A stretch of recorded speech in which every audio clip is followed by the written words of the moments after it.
आज सरदार जगजीत सिंह डल्लेवाल जी के आमरण अनशन का 50वां दिन है और उनकी सेहत बहुत ही ज़्यादा नाजुक है। पिछले 48 घंटे में सेहत काफ़ी बिगड़ी है। जो नॉर्मल पानी पी रहे हैं पिछले 50 दिनों से, वो पानी भी अब उनके शरीर के अंदर जाना बंद हो गया है। जब डॉक्टर से, मेडिकल एक्सपर्ट से बात हुई तो उन्होंने बताया कि जब कोई भी व्यक्ति लंबे समय से कुछ नहीं खाता है, पानी के अलावा कुछ और नहीं पीता है, तो जो उसके शरीर के जो इंटरनल ऑर्गन्स होते हैं वो भी किसी चीज को रिसीव करना बंद कर देते हैं। उनकी भी फंक्शनिंग प्रॉपर तरीके से होनी स्लो हो जाती है, वो प्रॉपर तरीके से नहीं हो पाते। और जब वो स्थिति बहुत ही ज्यादा बिगड़ जाती है, जब वो प्रॉपर तरीके से फंक्शनिंग नहीं हो पाती, तो वही चीज आगे जाके मल्टीपल ऑर्गन फेलियर की तरफ जाती है। मल्टीपल ऑर्गन फेलियर ही उसका रिजल्ट आता है उसका। तो बड़े दुख के साथ ये बात हमें कहनी पड़ रही है कि पिछले 48 घंटे से जो पानी भी पीते हैं, जितना पानी पीते हैं उतना ही पानी बाहर आ रहा है। उनके शरीर ने कुछ भी एक्सेप्ट करना बिल्कुल बंद कर दिया है। तो जो ये स्थिति बनी है, जो ये हालात बने हैं, आज ये हमारे देश की लोकतांत्रिक व्यवस्था के ऊपर एक बड़ा सवालिया निशान खड़ा कर रहे हैं। 1947 के बाद से देखें या उससे पहले भी देख लें, इतने बड़े मूवमेंट में इतने बड़े लीडर ने इतने लंबे समय तक भूख हड़ताल, आमरण अनशन, मरण व्रत नहीं किया। उससे पहले ही सरकारें या तो मांगे मान लेती हैं या फिर वो बातचीत शुरू करके किसी एक निष्कर्ष पे पहुंचती हैं। लेकिन आज पिछले 50 दिनों में जो वर्तमान सरकार का अमानवीय और तानाशाही भरा जो रवैया दिख रहा है, ये वर्तमान सरकार की सोच, उसकी विचारधारा, उसकी कार्यशैली पे बड़े प्रश्न चिन्ह खड़े करता है।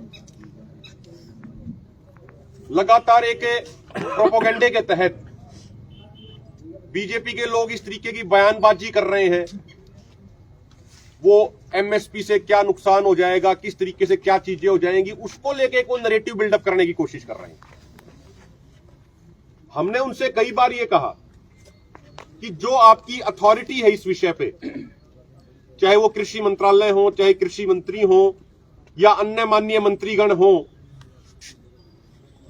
वो बैठ के खुली बहस कर ले, किसान नेताओं के साथ एक खुली बहस कर ले में जो एक ये डेडलॉक उन्होंने बनाया हुआ है कि वो बात भी नहीं करना चाह रहे हैं, इस डेडलॉक को तोड़ के वो खुली बहस कर ले पूरे देश के सामने। पूरे देश, उसके बाद देश तय कर लेगा कौन सही कह रहा है, कौन गलत कह रहा है। एमएसपी गारंटी कानून के फायदे हैं, एमएसपी गारंटी कानून के नुकसान है, वो देश तय करेगा ना। लोकतंत्र में तो लोग अपनी बात रख देते हैं, उसके बाद जनता को तय करना होता है। हम तो यही सुनते आए हमेशा के लिए, लोकतंत्र का अर्थ है जनता के लिए, जनता के द्वारा। तो जनता फैसला कर ले। ये जानबूझ के जो एक नैरेटिव बिल्डअप किया जा रहा है, इस नैरेटिव को बिल्डअप करने से कुछ नहीं होने वाला। सच्चाई तो यही रहेगी कि जो पार्लियामेंट कमेटी ने अपनी रिपोर्ट में कह दिया कि एमएसपी गारंटी कानून बनता है तो देश की अर्थव्यवस्था, खासकर ग्रामीण अर्थव्यवस्था को बहुत ही ज्यादा फायदा होगा। बड़े बड़े पोस्टर लगवाए जाते हैं पूरे देश में प्रधानमंत्री जी के कि क्रॉप डाइवर्सिफिकेशन करो, क्रॉप डाइवर्सिफिकेशन करो। माननीय प्रधानमंत्री जी, इतिहास इस बात की गवाही देता है कि क्रॉप डाइवर्सिफिकेशन जब होगी जब आप एमएसपी गारंटी इंश्योर करोगे। 2020 में कोविड के दौरान मलेशिया, इंडोनेशिया से पाम ऑयल का इंपोर्ट बंद हो गया था। सरसों एमएसपी से भी ऊपर भी की थी। अगले साल आप कृषि मंत्रालय के डाटा निकलवा के देख लीजिए, 2021-22 में हरियाणा के अंदर सरसों का एरिया ऑफ कल्टीवेशन 1,18,000 हेक्टेयर बढ़ा था। पंजाब के अंदर लगभग 50,000 हेक्टेयर बढ़ गया था। अगले साल फिर एमएसपी से ऊपर बिका, क्योंकि रशिया यूक्रेन वॉर शुरू होने के बाद यूक्रेन से भी इंपोर्ट कम हो गया सरसों के तेल का। लेकिन अगले साल सरकार ने फिर से मलेशिया, इंडोनेशिया से पाम ऑयल का इंपोर्ट शुरू कर दिया। एक तरफ प्रधानमंत्री जी कहते हैं कि हम आत्मनिर्भर भारत बनाना चाहते हैं, लेकिन आप 1,41,000 करोड़ के एडिबल ऑयल, जिसमें से ज्यादातर पाम ऑयल है, वो बाहर से इंपोर्ट कर रहे हो। 31,170 करोड़ की दालें आप बाहर से इंपोर्ट कर रहे हो। आप ये 1,72,000 करोड़ रुपया अपने देश के किसानों को क्यों नहीं दे रहे हैं? आज जगजीत सिंह डल्लेवाल जी कुछ आसमान या कुछ तारे नहीं मांग रहे, वो वही मांग कर रहे हैं जिसकी बात सबसे पहले प्रधानमंत्री नरेंद्र मोदी जी ने स्वयं 2011 में कही थी। और एक एक तर्क, एक एक आर्ग्यूमेंट हमारे पास मौजूद है, एक एक दाने का हिसाब हमारे पास मौजूद है कि कितना खर्चा आएगा, किस तरीके से एमएसपी गारंटी कानून बनेगा। ये जो चर्चाएं होनी है, ये चर्चाएं टेबल पे बैठ के मीटिंग में अंदर होनी चाहिए। इस तरीके से कुछ बीजेपी के नेता अगर फॉल्स नैरेटिव बनाने की कोशिश करेंगे तो उससे कुछ भी नहीं होने वाला। सरकार को समय रहते चेतना चाहिए, सरकार को समय रहते जागना चाहिए।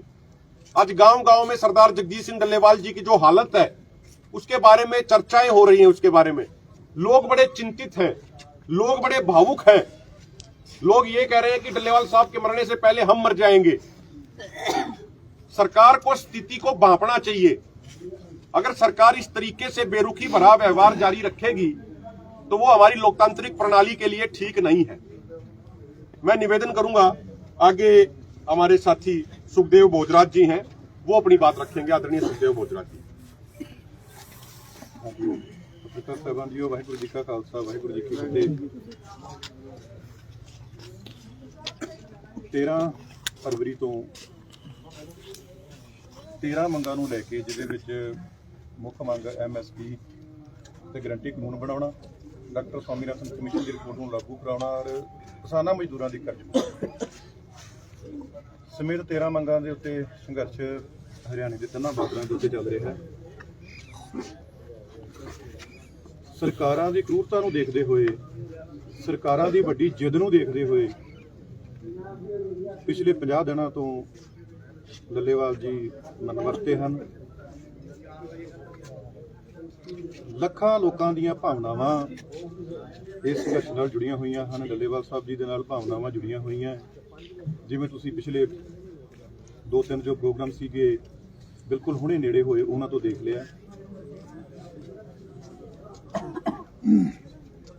ਸੋ ਹਾਲਾਂਕਿ ਕੇਂਦਰ ਸਰਕਾਰ ਐਮਐਸਪੀ ਤੇ ਗਰੰਟੀ ਕਾਨੂੰਨ ਬਣਾਉਣਾ ਜਾਂ 13 ਮੰਗਾਂ ਨੂੰ ਲਾਗੂ ਕਰਨ ਵਾਲੇ ਪਾਸੇ ਨੂੰ